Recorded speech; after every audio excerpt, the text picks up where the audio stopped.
Today I'm going to be talking to you about how Jesus spiritually comes to us. So stay tuned for the teaching.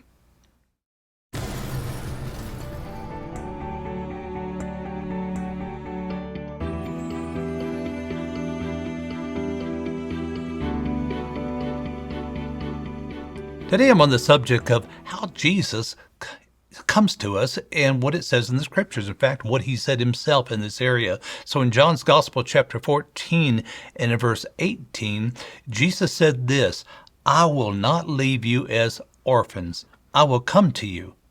You know, an orphan, in other words, that's a very interesting word that he used, orphan. In other words, Jesus, he's going to be going back to heaven, but before he does, he's talking to the disciples here, and even though he knows there's coming a time that he's going to leave, he tells us, basically the disciples, and of course the word speaks to us today as well, that we are not orphans. In other words, we're not alone.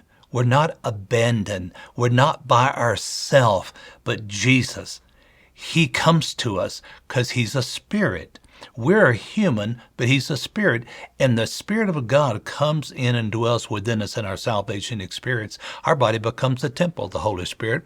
And in John's Gospel, chapter 14 here, and starting in verse 15, Jesus was talking to the disciples and said, "If you love me, keep my commandments, and I will pray the Father, and he will give you another helper, that he may abide with you forever, the Spirit of truth whom the world cannot receive, because it neither sees him nor knows him, but you know him, for he dwells with you and will be in you." The fact that we're not an orphan means this: we've got the very Spirit of Christ, the presence of God dwelling on the inside of us. And even as we do, his way he relates to us is, look, he'll help us.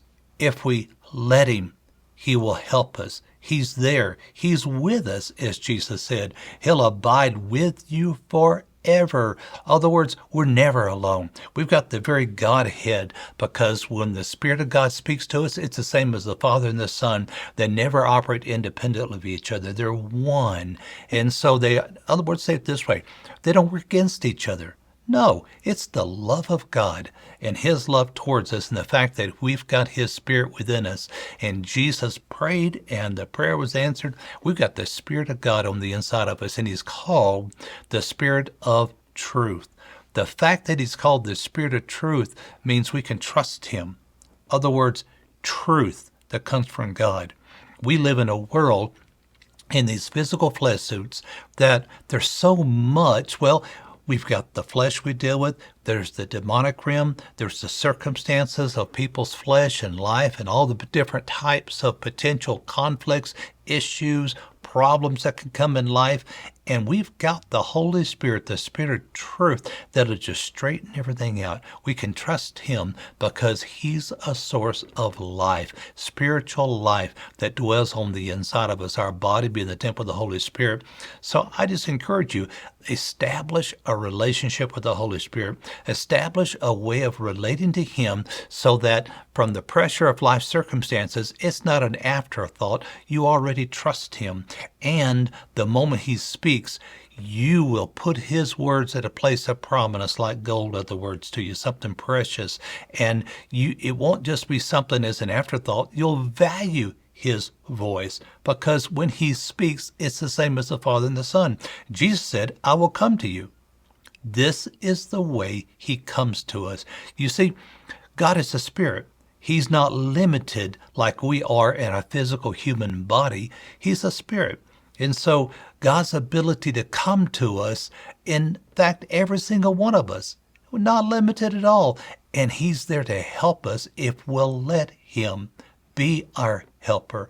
And so I encourage you, establish a way of relating to the Spirit of truth, the Holy Spirit, where you allow him to help you in such a way that it's a relationship. You continually can receive communication from the Holy Spirit from within. As Ephesians 1:18 says, the eyes of your understanding be enlightened. He'll enlighten you. Revelation truth. He'll speak to you with exactly the kind of truth you need to hear, because the Holy Spirit knows us better than we know ourselves. He knows what we need from the Father.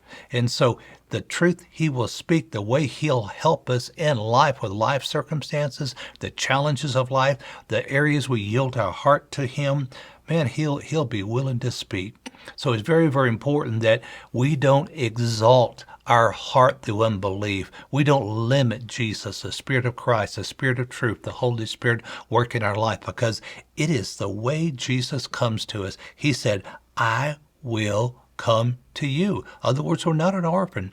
We're not by ourselves. We're not abandoned in this life just to try to live from God with our own ability, our own strength, our own wisdom, and just try to do the best we can. No, we've got the Holy Spirit who can strengthen us from within. He can give us answers. He can help us in a way that is exactly what we need. We are not an orphan, and it's the way Jesus comes to us.